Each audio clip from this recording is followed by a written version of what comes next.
ko Mali akaɲi an bɛ dugawu kɛ Ala k'a ɲa Amin Ala k'a ɲa Amin n'o tɛ ko ka ca a ɲuman de man ca tun o dugawu kɛ Ala k'a ɲa hali bi Amina rabi se bɛ Ala ye Jabaru Wahidu desa da son masa so fila masa an b'a tanu k'a barikada ni k'a wale ɲuman dɔ dugu jɛli la anw kɛnɛma ɲɛna an bɛ dugawu kɛ a ka tile bi an ɲɛna ka su ko ka dugu kura jɛ an ɲɛna tuguni Amin ka dɔ min ye ka dɔ nin sanga ye n'an Jabaru masa tanu k'a barikada ka wale ɲuman dɔ so fila masa tɛ se ka tanu abada n'an ma rasulu tanu ka wale ɲuman dɔ ni k'a barikada Yusu ne ma ni kisi b'a ye Ala k'o jidi a kan k'an masaw sɛbɛkɔrɔ fo k'olu barikada ni k'o wale ɲuman dɔn sara t'an bolo ka d'u ma u yɛrɛ sara tɛ sɔrɔ an bolo fana foli ni tanu ni barikada tɛmɛnen kɔ an tɛ sɛgɛn an tɛ ɲina hali bisa an bɛ dugawu kɛ Ala k'u bolo k'an siw jɛ an kɔrɔ ka banakɔrɔw basi kura kana si sɔrɔ jan k'u ka tɔɔrɔ tun minnu bɛ tiɲɛ so badabada dali Ala k'a nɔgɔya olu ye ka i k'a dɔw dayɔrɔ nɛma farigantɔw sa ka jiri kɛ lafiyaw la kanuba jamakulu ka fɔ k'u barikada kulu ye fila ye nka bɛɛ ye bara kelen kɔnɔ kisɛ ye filɛbaa jama ani lamɛnbaa jama faso kɔnɔ ani faso kɔ kan ko bɛɛ ni ɲankuma ka bɛn ni sigiyɔrɔ cogoyaw ye u ka bisimila kuma min kɛnɛ kan min ye kunnafoni kɛnɛ ye an tun bɛna kɛ kumakun kɛnɛ ye kunnafoni kɛnɛ n'an y'u bisimila o kan k'u bɔ kunnasiri kɔnɔ fasiri sɛbɛn olu de b'an bolo ka ɲɛsin olu ma an y'o kɔnɔ kuma kelen kelenw sugandi ni Ala ka jɛ o na k'u garijɛgɛ ye kulo ɲɛgɛlɛ jɔ ko ɲuman ni ɲamada ko ɲuman Ala k'a nɔgɔyaw ye k'a lase ko ɲuman nɔgɔya an yɛrɛw ye suya kɔlɛtigiw nɛgɛ sujurutigiw k'a mabɛn k'a cɛri Ala k'o nɔgɔya u fana ye lamɛn ko ɲuman ni filɛ ko ɲuman Ala k'o nɔgɔya kanuba jamakulu ye k'a f'i ye ko Tarawele marhaba kɔri baasi tɛ ba ye nin dugusa marhaba ayi alhamdulilayi bisimila Yusu Moro Namu yɛrɛ fo a diyara n ye waati koronnen don tiɲɛ don dɛrɛ an n'an sedina fo kosɛbɛ l'enfant de kita kurunin bolo fɔ o don Moro ka awa min ye Ayisa Danbele an b'a fɔ k'a waleɲuman dɔn sanga ani waati kosɛbɛ Moro n'o tɛmɛna ka bɔ yen Boubacar Jaraba da an b'a fɔ ka Jamadu Kɛfa fo kosɛbɛ min ye awa olu bɛ k'a baara bɛɛ lajɛlen latɛmɛ fo ka taa se awa k'a dɔn Kuyate Awa Keita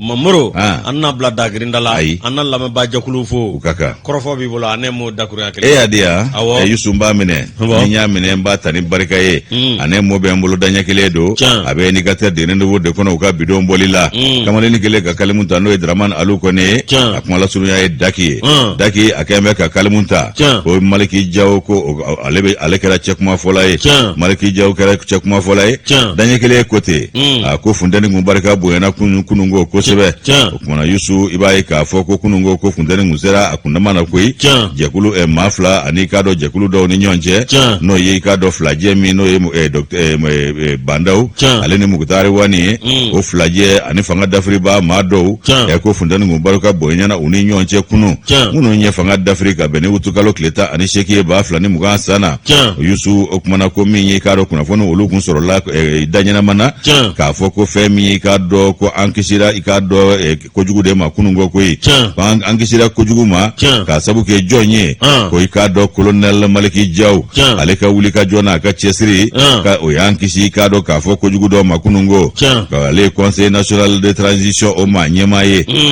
ko i k'a dɔn kunungo wulakile waatiw la alamusa don n'ale kun ma kɛ cɛkumafɔla ye ko dɔ kun bɛ sɔn ka gɛlɛya ko ye an kun bɛ sɔn ka gɛlɛya dɔ ye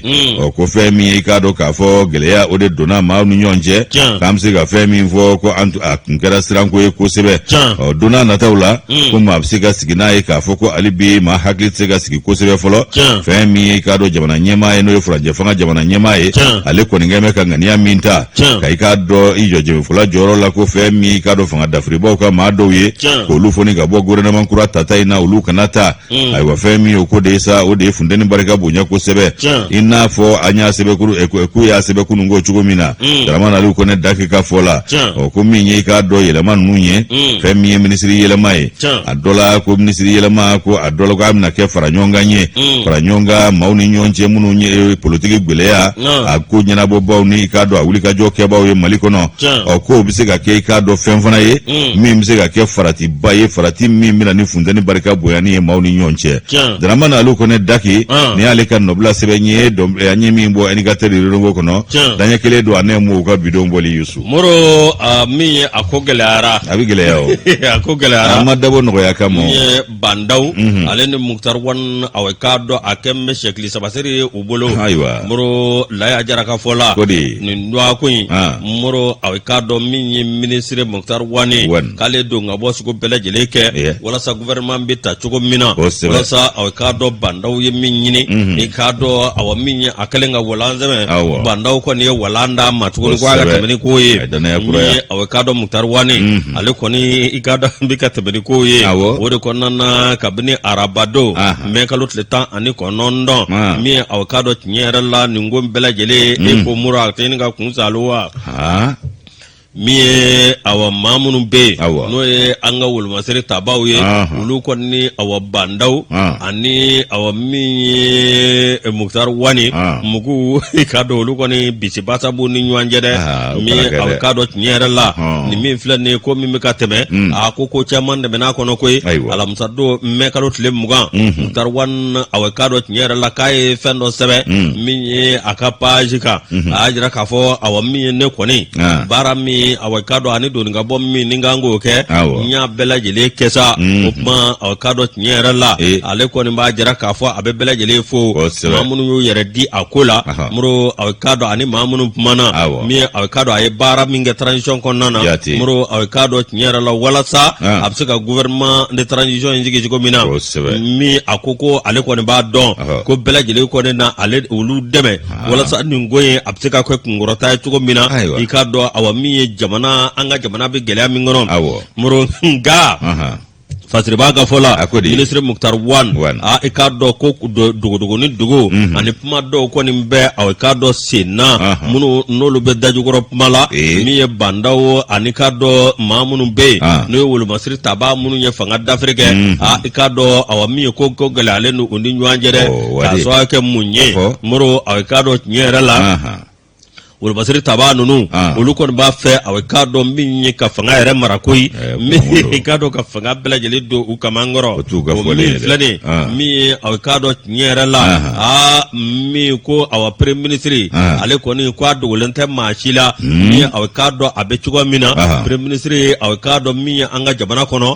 ako awa ni ba fe ka sharia ere la premier ministre awe kado ni ba fe ka gouvernement sigi fo awe kado fien boda de ka le premier ministre a cadre pour avoir la main libre. Au-delà,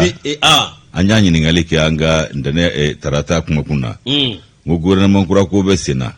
Nguyela ubna bulo labla ka kanabla ka kanabla ka sago ya kala nyini mi aka ko yewa. Nyingali to mbesige. Nyingali analeti jobitu. Abana. Angata. Ko yalma awakado miye awakado Muktari no muguye ko yalma awakado abolo sirte lentu bolowa miye awakado ningoye bandawdu oyakadana takadaka miye awakado bina ka bi be ka fo bandaw aleni awakado asim ko ita miye kado nyera la ko lu koni sabaje kelemi namu feo ma sabaje koni kelemi namu fede ukadabla kelemi namu fede wajibi mi anga akomi mesena elma vice president ani mado be ulu koni ulu be ka kosugu bela jeleke wala sa kambalando awakado jamana nyama ka akilna ani chef de gouvernement no muguye mi ni ngoyesa mi awa bela jele koni ba do ko yamari ko ni me mami mbolo oye awakado jamana nyama wode be awakado premier ministre sigi mi awakado nyer la premier ministre ko be gouvernement sigide gami awakado ni ngoy ko awa dibi beningoi na sanfelana ukayele mana inde sanfela dibi ma inde abana dibi be sanfela be duguma ni tura ga shuri be shuru fe mi ga ita donde muro ko mi awekado gouvernement mugude ako agele ale do bide mi awekado premier ministre Mutawani kale mi ngunye awekado isone sigi mi wala sa kado belajele ka kapmani belajele nyi ibe ka fo kabini araba niye Muktar Wani ngapmo me obajirla ka fo awami president bandaw ani premier ministre ikado awami nyere la ku awekado ku koni awami ku tseka teme mi wolu masri taba nungo ninga kokade amuna ukembe ku fanga pimpiuga ukembe ku kurunde ya akukoro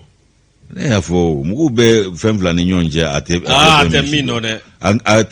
ata ifa sokoe ngalila mimi mamuno yalo beta ifa sokoe wa abana Ulamasi tabaw ti sabali ba u fana nana wela idu do ta jamanadenw yo mamme koyi abana o kera anyina ya mamme de muro ka sabali koyi kabini utkalo de tan shegi ba flani mugan mi akado Ibrahim Boubacar Keita na bina ko ulamasi tabaw ay kado awa mi nyere la ko olu koni awa kado olu ye pmando fore ko mama bo jamanadenw ngono awa kado ali bi mi gouvernement wala saka sigi M5 RP ani premier ministre awa kado nyere la koko awekado agalelendo ubolo minye koni kuna majake akikado kwa laba kabeke awekado minye balaka ko yede ko madum magoto la anga jamana kono bi mi awekado Dr. Sogal Kokola Maiga ani awekado nyere la anaka mau ku kemeka bandau kabla awekado minye sikasaka konana fedo dundo uka laidu uka abu asrafe abana ubina domina ko ku na jamana denw ka wuli ka joto ni de laba ko dagune mi ni ku ba ko nyina boko ga desilu makata nga addo kama fana e kangar do shin ya ngu kana to mi ku mine abana anu nyeba la alni mi mu mine nege bula de nege jugale do nege bula bi de moro mi ye tiere la ko ni bela jelela fasriba la jara akoko ale kono mi fo mi ga do ko anga ta démocratie trafere ko no te ko UNTM ko bela jele ba do oluka yetem awa Central Senegal mindo muro akado kwale katle kelen gerevu ka biddo jamana fa bela jelela bo abi jamana fa bela jele mulugo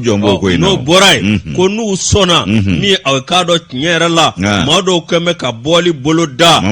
ko allaba jamana de an woni sigledo an kamana gwanedo anda do abi ke tugo mina ko an woni mi kasira kawonye ala de ba nye don noti ani kawo manjande amiga nyo malasani falise buta ala kuyi lajara nyali ka fasire anyabo sebango walo ko soirée mago la ya islam fm nyo bede bala bede be maliko inabi sabu mali yire majosi ngile soro yeyo nyonti diro makele kuwa abana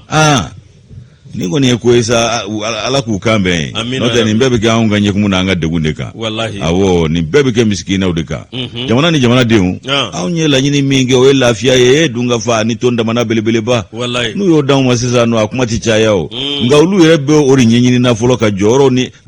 ala ka mbo adanyu ala ka mbo adare fede ende bana mbale ta yusu ni ene pananta ikaro ka fo minye komisaria ye no ilakana tigila mo ka chageda ko 12e arrondissement yusu ulu ye ikado fo tienengela do daga jigu wuli ka bo maudala uye masaba bonyongo yo luchomi nungu tege ku kuye ka doko we asoro moto suande bubulo ani marama fe no imurfa kiseye aywa yusumi nyi ka do ni goisa ko commissaire divisionnaire mimbe no Ousmane Soye Ousmane So 12e arrondissement ani ka do aka chede kari temene ulu tege dai ka do tienengela jugu do tetona nungu tege ku kuye masaba bonyongo ubu mine wati mina ya moto Jakarta osaba obubulo ani ka do moto taxi boxer kele aywa yusu mi nyi ka do mara kisedewnye ko fana yeru bulo o ko mamunu yere minena ni ko insenfe o de ko be samake o cham ale ni ka do mkande to do na dibila o kuna yusu ku bla lai ka do kritikila mo ka bulo ka sigida folo no ye komini ka do kritikila mo uluka e bulo ka tribunal mi mbe o ko mi nyi ka do kari do su ka dugu je ndenena kalo kleta ani wolon vla ba fla ni mugani kile saina iwa ka fo ndege nye fla wati no desert du matin moto taxi tigi do aka moto ka marki ko boxer ale ko ni ka do ko bingani ngaraw bina ale ka ka moto ko ndaraki ka bo abulo no ye isufu awo odamne na itaya dai etunganga siginini koyi inganga siginini de anya ni voya ngo ni bingani ngalaw mandege bula majugu fana ga cheni be gani ni moto masina u kana wala kan moto bulika tando ka kumu ye bulo madai na fu ye taxi tigu ye ka do anga ya anga ni fe flaja temna amba fu ye ya ubanga tirejugu ye ka soro donjan kuma de do wallahi utamine bala nine ko ministre de way bala structure de ka limité bandi ubeni do mine do rebe sentege tanu taye ya commune apbe keme nani nyogom blay Allah commune ay keme saba ou keme fla kay commune menu nuna organiser commune benaka mo taxi wa benaka moto taxi couleur commune goten na ko ka uka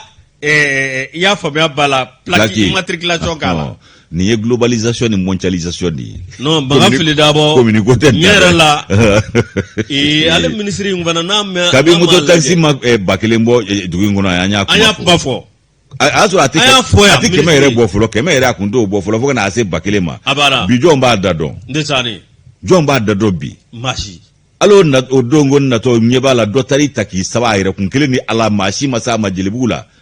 sadajalo ka kare yoro la kasinga suma tete ukori mba kunai wire ka taxi tigi chama njomba kunai ko go wa go be munu ngola tano je go do wa gari do murure do fanu na reka musoto akofere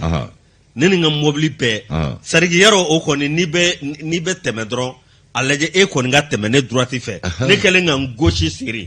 Allah ne be kasira blatonye anana temene kana temene no gauche fe ja ata do ko bogo mgudo to ne be anana dro kana yelo ka muso mba ko fo galona ka to o kelingo o turu Allahu akbar ne jigene kanga na masa wallahi mo muso mnemne ka laje muso ko ni afari bashi ra kan nije muso taxi ni yere ti sraba yere ke tugo do yere fiu abana uko ni be walde un la jabata dron wanu yilla jaba anu ya fo magan fili da boyana garantie fo itala ministre de transport aywa ku ka fere belejele ko kan ko strict aywa al jakarta be dawbulu wa ko fa ba una jakarta be dawbulu olu kelengo ke mugo taxi wa ko fa ba una awo nulu buka buruburu soro ka ba ko consommer ya an ganga kuma fo ka fo itula abana ngao bi jamana ni jamana de ni faso ko kele de la ko akele tib la fo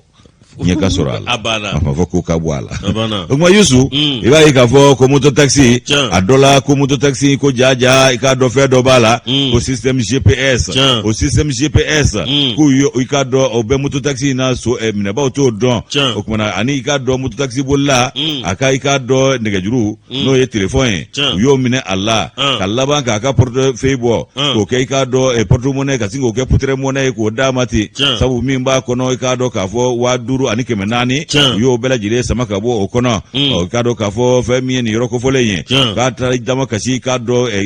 lakana tigilama nuna 12e arrondissement wati mi atari dama kasi no ibai ka fo karamo berete ale ka do ka fo ale be me permanence la do kama ale snaka ya moria di ukanyi ni ngeje kuluma no e ber mo wi olo wuli lay koro ka do ma nyama ya kuma ka do danzeni kone bolo danzeni na ga chede uye wuli ka joke ka ko bo asira fe ka yoli ko dam système GPS mi me moto taxi na de ulu fana yu ta déclencher ikoro fere u kacha isna ka moto taxi yoro yeti a système GPS fe abana o yera ika do lagana tigla ma fe no 12e arrondissement ma ye wati mina uyu sogo doni kan yoro ko fo ka yoro segere sake système GPS a yoro mi ira o de bakari buguye o besigi da ba flana kono no community utara kata jojori majoke ka nyini ni yoro inai kata shuru ni yoro ko fole ka ikoro yusu kata ika do ma do chomi otogo de ko ocham o minene ika do o kera sababu ye ale jenyo ani segasegale ubulo dale utara to fana mine no ye be samake ani ka do m kante uyo ulu mine ika do ningo sienve kata uga yoro ka bedala salo o kuma ika do lerekile o kofe to flan o minena utara yoro bela jile fese wati mi moto sabano ye Jakarta ye o kuma yoro ko fole nae ani sakoshi do sakoshi mi ni ka do ka fo konna betu ye moto battery we ani ka do telephone fili juru ani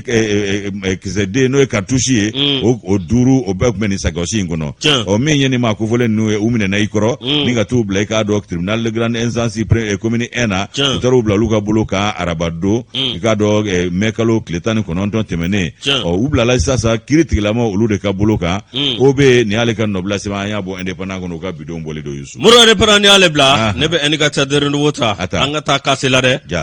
muro du kasela du tike sigi akembe awagale abaye mi hikado kasela mi esedu konate mi ale koni awami dugutigi ale koni dayane awakado akara gale abaye mi awakado kunana kana mado sigi no lamini konate awakado nyere la lamini konate ikado ko mado koni osigi ngami nyere la ikado ko ma awami dugutigi ani awakado dugutigi ka konze ani dugudew olube mami nve oye awakado sedu dumia tokodo Nko numa je ya kusema. Nko numa jade. Kunate do de mafatua. Awo. dugutigiya ate kunatela bonda la de a ko to kasela o te yen mɔgɔ bɛ ka dugutigiya kɛ de bonda ko ye ou bien kɔrɔya ko yɔrɔ dɔw bɛ olu dugutigiya tɛ bonda ko ye o gulonnen t'o si la yɔrɔ bɛ n'a tabiya don a banna awɔ koro b'a mɔgɔ yɔrɔ fari da yɔrɔ bɛ n'a tabiya don o ye tiɲɛ han Moro maaw ka taabolow tɛ kelen Moro min ye a ka dɔ kasela ale yɛrɛ ni mɔgɔ cɛman jan kosɛbɛ dɛ min ye kasela Moro tiɲɛ yɛrɛ la k'a dugutigisigi a kɛn bɛ babugu baara ye min ye a ka dɔ maa min bɛ yen n'o ye a ka dɔ dugutigi kɔrɔ ye o kɔni o ntanyana min ye a ka dɔ maa kɔni i ka dɔ dugudenw ni maaba dɔw olu kɔni kɛn bɛ a ka dɔ k'u bolokɔni sin maa min na o ye Seyidu Dunbiya ye min ye a ka dɔ tiɲɛ yɛrɛ la ko ni jateminɛ kɛ Umara Danbele k'ale maa sugandilen dugu kɔnɔ Dawuda Danbele ale conseiller de chef de village ani Ablaye Kone Moro a ka dɔ tiɲɛ yɛrɛ la k'olu bɛɛ lajɛlen y'a jira k'a fɔ ko a ka dɔ laada t'olu fɛ yen dugutigisigi ko yalima ni karisa sara a den ou bien a dɔgɔnin k'o bɛ kɛ dugutigi ye n'o t'u fɛ yen ka ban danaya bɛ maa min kan u b'o k'a ye dɛ olu y'o fɔ dɛ Moro nka n'i y'a ta k'a lajɛ min ye a ka dɔ maa dɔ bɛ yen min a ka dɔ tiɲɛ yɛrɛ la min a ka dɔ maa dɔw kɛn bɛ ka jalaki ta ka u ka maire kɔni sɛgɛrɛ n'o ye Saliya Jara ye k'o de kɛn bɛ ka nin ko sugu bɛɛ lajɛlen kɛ wa u kɛn bɛ ka nin ko bɛɛ lajɛlen ɲagami Moro a ka dɔ n'i ye jateminɛ kɛ i bɛ k'a fɔ Seyidu Konate ale kɔni tun ye dugutigi ye nka ale ntanɲanen i ka dɔn u ye maa dɔ sigi yanni ko ka sɔrɔ u y'a den bila ye yanni ɲɛ ka sɔrɔ ko la o kɔni ye sigili kɛ u transition to yan transition dɔw bɛ kɛ permanent ye dɛ olu kun ka maa wɛrɛ bila transition na transition o de kɛra ɲagami yɔrɔ ye denko in dɛ a dɔ la n'o tɛ ni i kɔnna sanfɛ fɛn dala ma aw k'a kun n'a kun de siɲɛ a b'a kun siɲɛ n'o tɛ e ma Cadi ta ye wa wala u kana kasila kɛ Cadi ye dɛ bara Moro a ka dɔn Lamini Konate min ye a ka dɔn tiɲɛ yɛrɛ la mais ni a ka dɔn n'o y'a denkɛ Moro o kɔni tiɲɛ yɛrɛ la k'u nana kɔnɔ bila a ko la wa o ka dɔn o ye den laban o ye den fitinin yɛrɛ de koyi Moro nana ka na a ko d'o ma jaja a ka dɔn tiɲɛ yɛrɛ la dugumaw kɔni bɛ kulela maa min nɔfɛ Moro a ka dɔn olu o ye Seguba Dunbiya ye min ye a ka dɔn tiɲɛ yɛrɛ la ko a tɛmɛna cogo min na Lamini Konate i ka dɔn tiɲɛ yɛrɛ la ko u nana ka na kɛ a ka dɔn sigiliko ye nka ko maire n'a ka mɔgɔw k'olu nana dibidibi dɔ kɛ ka taa maa dɔw ɲininka ko o maaw y'a jira k'a fɔ ko Lamini Konate min ye tiɲɛ yɛrɛ la ko dugudenw ani ka dɔn min ye dugutigi ka conseiller minnu bɛ yen ni dugutigi taara k'olu to k'olu bɛɛ lajɛlen ko k'olu bɛ maa min dɔn ko ye a ka dɔn Seguba Dunbiya ye Moro a ka dɔn Seguba Dunbiya san 46 a ko kasela ale bɛ ko caman dɔn kasela la dɛ i ka dɔn a ko si ma kɛ olu ko ya Seguba Dunbiya ni a ka dɔn min ye conseiller kɔnɔntɔn na min ye conseiller 6 olu de kɔni y'a jira k'a fɔ ko olu b'a fɛ min a ka dɔn Seguba Dunbiya k'ale ka kɛ dugutigi ye Moro kasela a gannen don bi dɛ Moro olu kɔni ko min u tɛ maa wɛrɛ dɔn min ye a ka dɔn Seguba Dunbiya kɔ ko ni Ala sɔnn'a ma ko dimanche nata min ye a ka dɔn min ye Seguba Dunbiya ye k'olu b'a lasigi k'a sɔrɔ transition in ye san 5 de kɛ transition sera a janyana o a sera dan na a janyana jongo ala sera dan mais ni mɔgɔ to ye ka o ka nin bɛɛ kɛ transition na o de nana ni nin ye ou bien u ka maa wɛrɛ sugandi a kun ma se nin bɛɛ la o a ma se nin bɛɛ la n'a ma ɲɛ ko nin kɛra ta ko gɛlɛyaw yer'o la u k'u ka dugutigi sigi cogo u k'a ladilan ka ɲa a banna dugutigi dɔ bɛ ntanya dɔrɔn ayiwa u ka dɔ ɲini ka bila a don kelen min bɛ kɛ transition ye dɔgɔkun o ka sigi o k'a sɔrɔ janajaw ni fɛnw bɛɛ tɛmɛna min bɛ transition kɔni kɛ n'a dɔgɔkun na walama tile 40 walama tile o jatew minɛ n'o dafara dɔrɔn o tigi ka sin ka k'a ye o ka fisa dɔ ka sigi fɔlɔ o sɔminen miɲɛ yɛrɛ kɛn bɛ k'o minɛ ayiwa ko kana o dabɔ a ko la o tɛ kɛ nɔgɔya la ko a tɛ kɛ nɔgɔya la dɛ sɔmi man ɲi dɛ a banna wa sɔmi dun bila man di ten dɛ a banna sɔmi i tɔ ŋa nɛnɛ sira sɔmi ɲɛ dɛ i tɔ ŋa nɛnɛ sɔmi n'i ma kɔlɔsi i b'a bɛɛ dun ala k'a kunnaja an ka taa jɔ a la o ka kɛ an ka tɛ duuru Adama Jabate ni ale ka fasiri ni ala ka jɛ an ka taa sugu la an bɛ tɛmɛ a sigi fɛ bon a tɛ minnu bolo t'anw nɔ ye o ka fɛ Niger mais n'a t'i bolo t'anw nɔ ye o i b'a ɲini kɛ n'o t'a ka di dɛ i yala tɔ ni fɛn min bi bɛn a banna i ta y'a dɛ kalu yara Moro k'a fo jango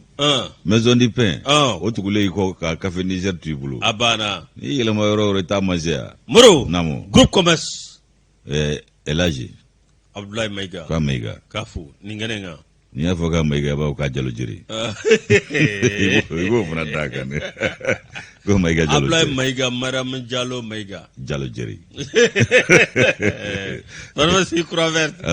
abuka wala nyumando kose abana nala ka je Yusu ambe kanu ba jama bela jelefu aywa kado ka fo kuna fone ambe temenaye na ngo ambe temene kuna fone e kado ninye dugudugo makumo ana kono kuye do ko ngere mume ni makele bi sena aywa femi ali bi akuma into bese na fana femi ni kado ko siga o ko ngara ka fo ko bara do kera ni yuruku ani deme nyonya ani kado sinjisra ni bani masraye mi no be talike kado ya mori asebena ko permis o kumana ko permis kado ka fo ko ni o ko ne o dira madoma ko little big meaning aywa femi ni menakoto kado o sanumboro ni kuma chaira sa o kama nyamingo ko kado manyema do e wala seme no ye bitu gol amanyema koro e kabse ga welete bi ko ye wala seme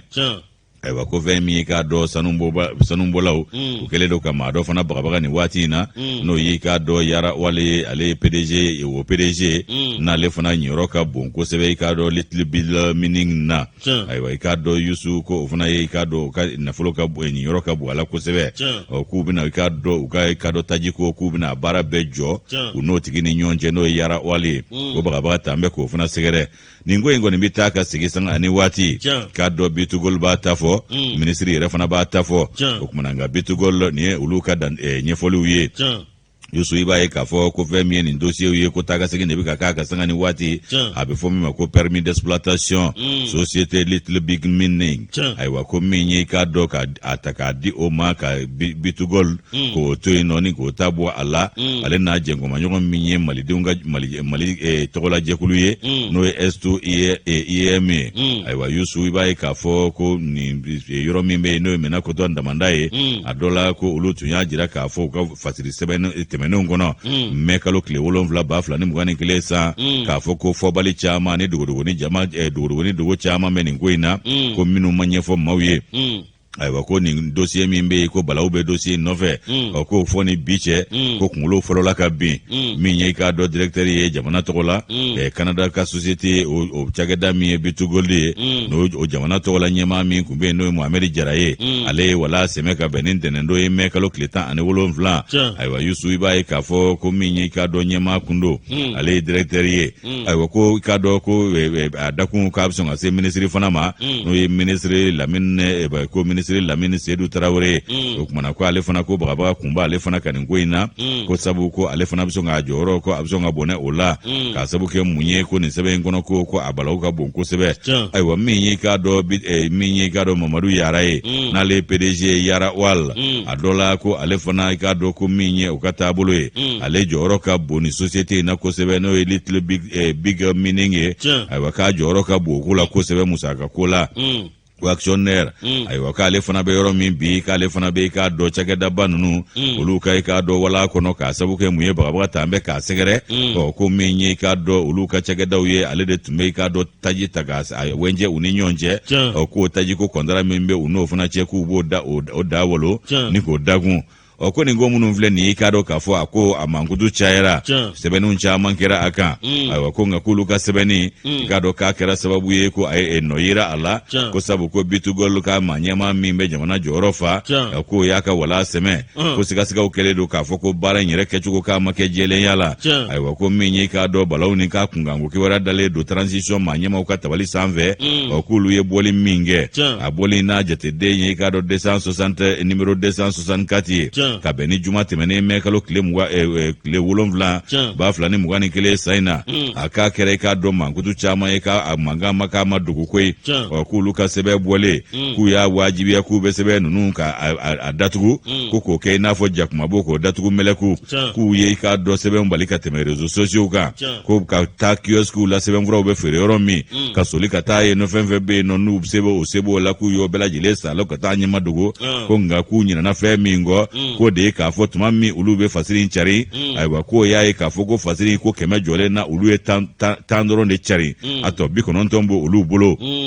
fasirikɛ jɛkulu ko ten nɔ min ye ka fasirikɛbaa ko ten n'o ye Elaji ye ayiwa ko fɛn min ye k'olu bɛ Ala tanu olu y'a kanu sa i k'a dɔn k'a fɔ ko fɛn min ye i k'a dɔn a ko ninnu taabolo ye ani i k'a dɔn maa minnu bɛ olu ka fasiriw kalan k'u y'a kanu i k'a dɔn fasiri in kɔnɔ k'o faamu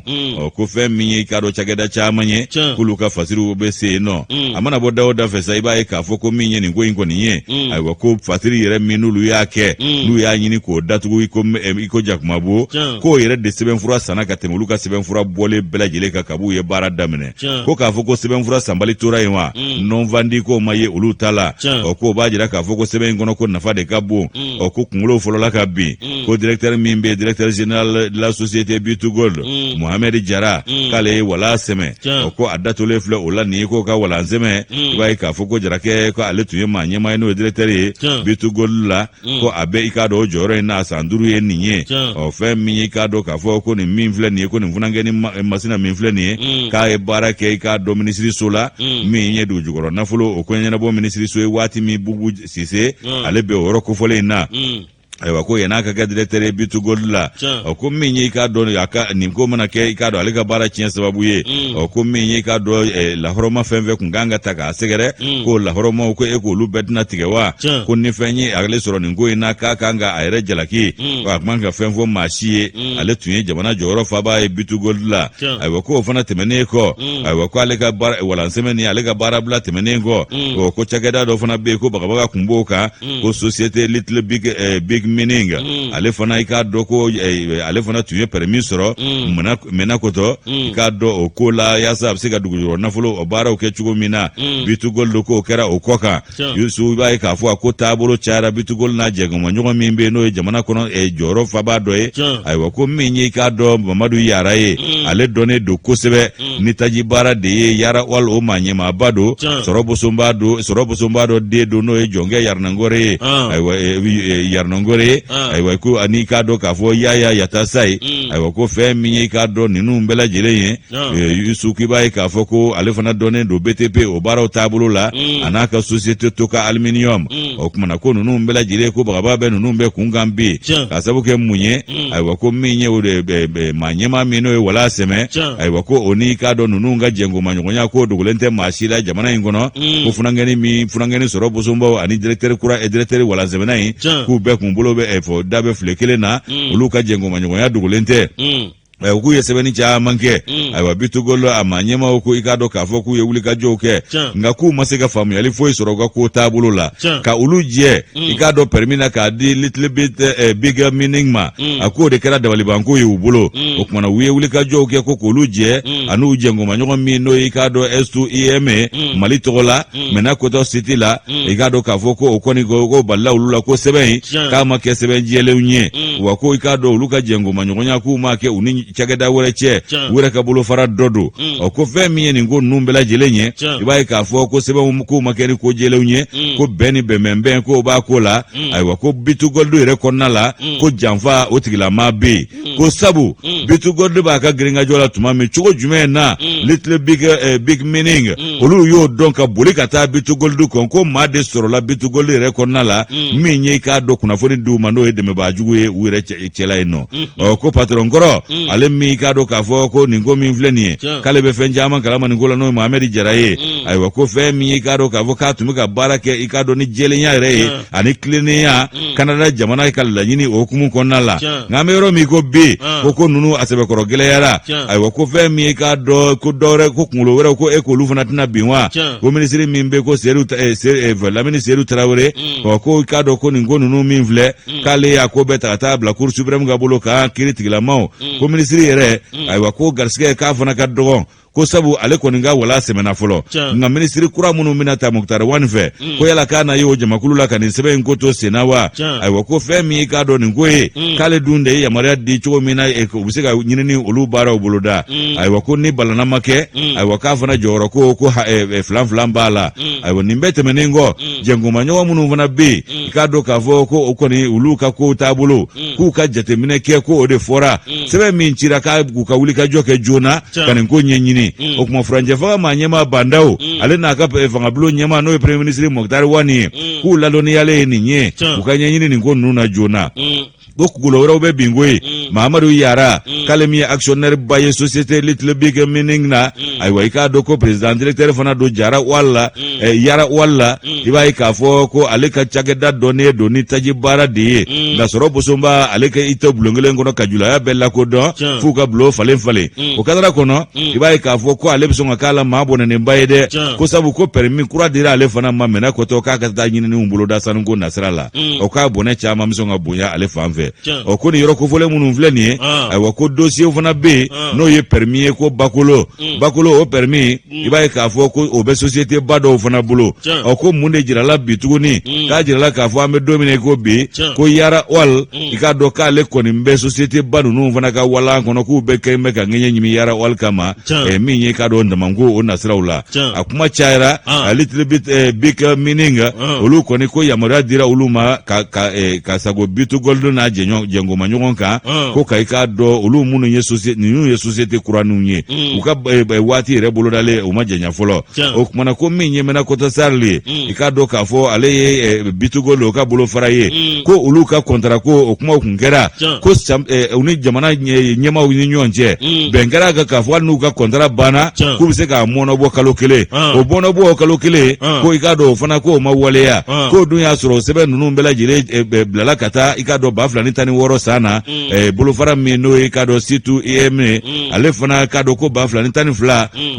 mɛnɛ Kota Sarli ko olu bɛ se ka baaraw boloda wa n'u ka waati kuntala n'o kun cɛra k'u bɛ se ka san a mɔnɔbɔ san kelen ko nka ko o fana balila an'u ye sɛbɛn min bila ka taa ko bangera k'a d'olu ma ko baara bɛ ka kɛ ni 2019 taw de ye o tuma Bitu Gold ko k'u ma jɛ n'o ye nka u labanna ka sɔn wa sabu kɛ k'u bɛ kiiri tigilamaw kɔ o kumana sariya min bɛ yen n'o ye code minier ye 2019 san na ko o kɛra sababu ye fɛn min i k'a dɔn ko société min bɛ yen ni i k'a dɔn k'a fɔ mɛnɛ Kota Sarli ye ko o sen ka bɔ i k'a dɔn permis ko la n'o ye permis d'exploitation ko ye ka ɲɛsin Manakɔtɔ ta ma ko o ma kɛ olu fɛ ko ye olu ye ko bila ka taa kiiri bunna kun kan ayiwa ka tila ka kangari da Mali maa ɲɛmaw ye ko ni kiiri ma tigɛ a ɲɛ kan olu nata diɲɛ tɔnba ka kiiribulon dɔ kɔnɔ ko i k'a dɔn min ko olu bɛ taa ni Mali fanga ye o ɲɛkɔrɔ ko justice bɛ fɔ min ni o yamaruyalen don sanubɔ o sariyaw taabolo la i ko Mali yɛrɛ sɛbɛnw y'a fɔ cogo min na o kuma k'u kɔni sigilen don ka kiiriw olu kuncɛli kow kɔnɔ nka ko n'i y'a jateminɛ ko nin ko bɛɛ bɛ senna tuma min o y'a sɔrɔ i k'a dɔn Bitu Gold k'a ye nafolo caman don nin yɔrɔ kofɔlen in na dɛ a ye nafolo min kasara yɔrɔ in na ka baaraw labɛn ka bila a bɛ taa i k'a dɔn dollar wari miliyɔn 27 bɔ ɲɔgɔn la ka i k'a dɔn k'a fɔ min ye yɔrɔ fana ye ka baaraw boloda yen nɔ u ye senni min kɛ dingɛw la ani u ye wo minnu bɔ ka tila k'a lajɛ mutukale hakɛ min bɛna sɔrɔ nin yɔrɔ kofɔlen in na mutukale ba 70 ni 770 k'o bɛɛ bɛ sɔrɔ nin yɔrɔ kofɔlen in na wa ko nafolo mugu min n'u y'o bɔ dollar la CFA wari miliyɔn 6 ayiwa k'o de kun bolodalen don k'a don nin yɔrɔ kofɔlen na san nataw kɔnɔna la min ye 2022 san ye ko ale ni i k'a dɔn k'a fɔ u ka damandingɛkɔrɔw k'u bɛɛ lajɛlen tun bɛna jɛ ka baara daminɛ jamana yɛrɛ ka nafa o kama ayiwa ko min ye Bitu Gold ye fɛkola ta o i k'a dɔn k'a fɔ mɛnɛ Kota Sarli o mɛnɛ Kota ta o ko a baaraw bɛɛ de tun bɛna i k'a dɔn goloba ka bɛn ni 2022 san ye Elhaji Alu Badara Haidara ni y'ale ka nɔbila sɛbɛn an y'a sama ka bɔ aujourd'hui kɔnɔ ka bidon boli Morodi y'o bila nin kuma kelen ye a k'a dɔn fasiri dɔ b'a ka ko lɛkɛsɛ kosɛbɛ Moro awɔ maa min n'o kumanen don o ye Erike Topana Moro a k'a dɔn Manankɔrɔ Pɛrɛmɛnko k'a kuma cayalen don ko quand le ministre Seydou Lamini Traoré déjoue en complot contre l'État janfajugu dɔ tun b'a fɛ ka ɲɛsin jamana ma min ye an ka ministre Lamini Seydou Traoré i k'a dɔn ale min bɛ dugujɛgɛrɛ ko ma a ye min ye a bɛ k'a dɔn janfa kɔlɔn a bɛ k'a dɔn k'a ye Mali pan o kunna min ye a bɛ k'a dɔn ni hakili b'a la Bandao ale y'i sigi waati min na Bandao a y'a yira jamanaden bɛɛ lajɛlen la i k'a dɔn tiɲɛ yɛrɛ la ko min ye bɛɛ lajɛlen ka baara kɛ tiɲɛ kan ale ti jɛ cogo si la maa si ka jamana k'i ta ye ka jamana nafolo k'i ta ye ka jamana cakɛyɔrɔ t'i ta ye i k'a dɔn nin ministre min filɛ nin n'o ye Seydou Lamini Traoré i k'a dɔn k'a ka ladirileya a n'a ka a k'a dɔn min ye baara ɲɛdɔn ko dogolen tɛ maa si la bandaw min ni aw ka dɔn a ye nin yɔrɔ kalifa nin ministre na n'o ye Seydou Lamini Traoré i ka dɔn Seydou Lamini Traoré k'a ka wulikajɔ bonyana dɛ i ka dɔn tiɲɛ yɛrɛ la min aw ka dɔn Bitgol ko aw olu kɔni ye bɔlɔnjan minɛ ni kuma ye kuma min n'a kɛra fɛn ye fɛn min aw ka dɔn ni kun ni ju t'a la ko aw ka dɔn dɔwɛrɛ tɛ Manankɔrɔ ko affaire dogo ye kuma in b'o de kan i ka dɔn awa min ye tiɲɛ yɛrɛ la jɛkulu dɔ fana bɛ yen i ka dɔn awa min ye SDM ye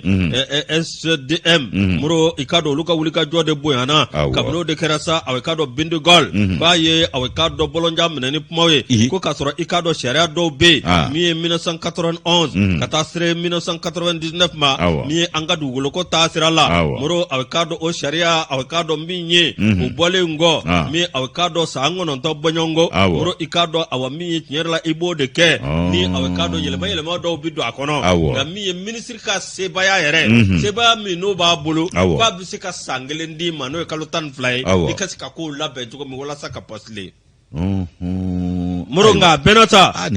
ko Bitgol k'a ma nin sariya bɛɛ lajɛlen bato muru aw ka dɔn min ye aw ka dɔn Yara Walmi n'i y'a fɔ aw ka dɔn ko Mamadu Yara ko Babu Yara denkɛ don maa min don muru k'a ti don namarako la ko ni ye station jateminɛ Bamakɔ yan wa k'a bɛ k'a cari fa bɛɛ lajɛlen fɛ station Dakabadaw fasiri kibaru ko jɔnkɛ yɛrɛ Nankɔrɛ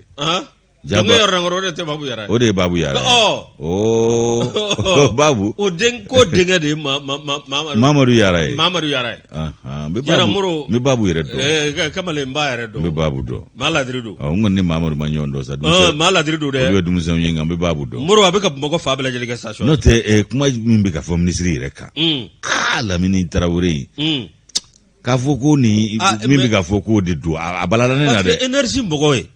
e kabini énergie ko wulila muru a ye boli min kɛ jaja Côte d'Ivoire ta olu kɛn bɛ ka o tigɛ an na ye o tigɛ an na parce que courant kun bɛ ka tigɛ Côte d'Ivoire k'olu yɛrɛ ta ma labɔli kɛ o de nana kɛ problème nka a ye ko sugu bɛɛ a ye ɲɛfɔli min kɛ conférence de presse muru fo n'i kɛra maa jugu ye n'o tɛ i bɛ sɔn e ko ba yɛrɛ k'u ma yɛrɛ sutura kuma tɛ balima bolo den da ma a banna ko wari kun bɛ yɛrɛ ɲini na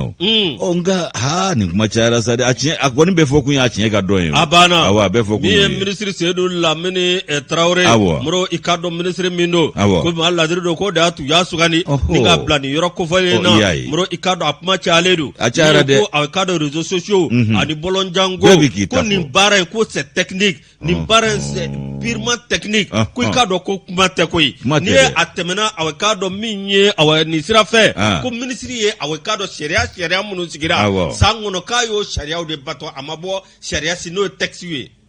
sɛbɛnw ye k'a ma bɔ sɛbɛnci kɔfɛ o kɔni ye a jɛlen ye muru i ka dɔn awa min ye nin ko ye ministre a y'a ka baara kɛ baara ɲumanba min ye Manankɔrɔ ko in société minnu n'olu bɛ mankan na a nɔfɛ ko min ka kan n'a ye muru sariya bolo ye min fɔ min article 32 muru awa ka dɔn n'o bɛ tali kɛ numéro 2019-22 la muru septembre kalo san 2019 muru awa ka dɔn tiɲɛ yɛrɛ la i ka dɔn a y'a jira k'a fɔ awa min ye tiɲɛ yɛrɛ la ko i bɛ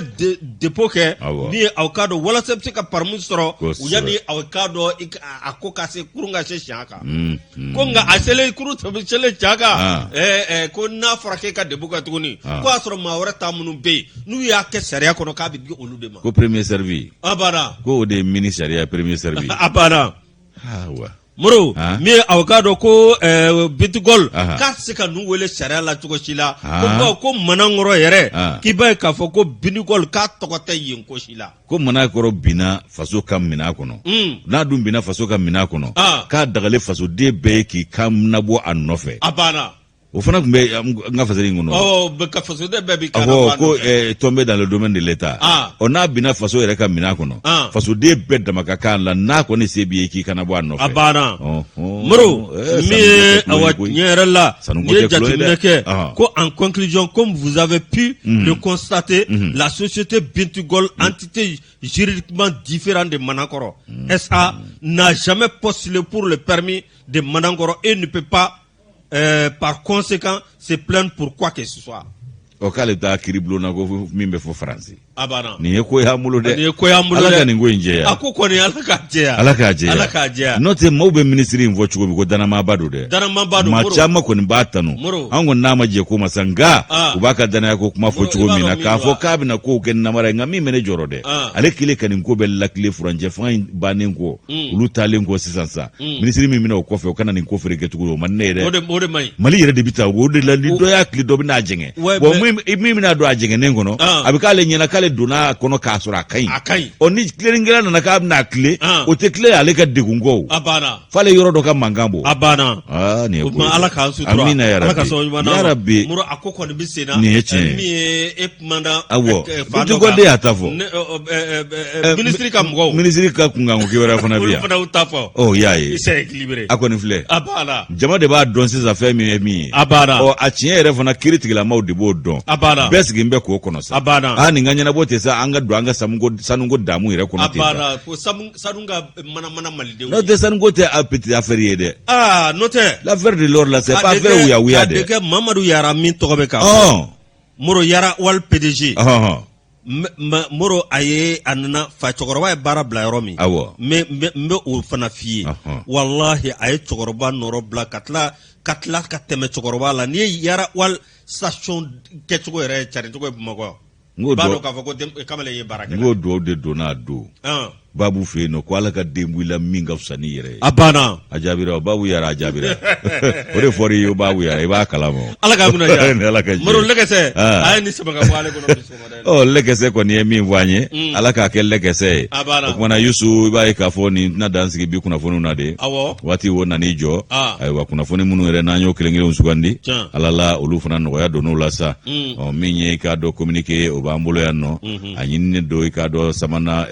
sama fulala ale mimbe segu cercle konala aywa ba onuma fe bolo o famvela la ko anyi nendo mamunu be bamako ya no o bela jere wille do ikaro jere la jere mi ni o kanga bolo da ka beni kare donye mekalo klemwa ani saba ba fulani mwani kilen sa na ngenye kono to no ndana gusira abeke zange jara ale fe no kalabankura aywa kada ikado nyonyi ani jere akono kuma nafa bunya kama ko jengelete ni mashika toli ko fe anyi nendo bela jere fe bek sengi sekene ngaino o kuma na ko de kanune manyemo fe zange jara ale yere wolo masiri taba koroye abe la fiembola ni wati na aka nega juru sira ni 79 33 13 95 famille ko nyuma ko dan la sirinka fomo ga duguta wawe ko